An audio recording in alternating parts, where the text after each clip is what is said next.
There are 6 ways out of a deadlock. Number 2, disagreement.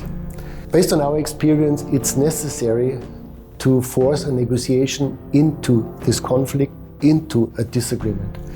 Most managers are a little bit afraid about creating a deadlock scenario because they have no idea what to do in a deadlock scenario. We would like to show you the big advantage of a deadlock scenario and how to create this conflict. Because in a difficult negotiation, you should not avoid a disagreement. You should not avoid this conflict. You should create a conflict, obviously based on your strategy and tactical steps. It's a part of your negotiation process.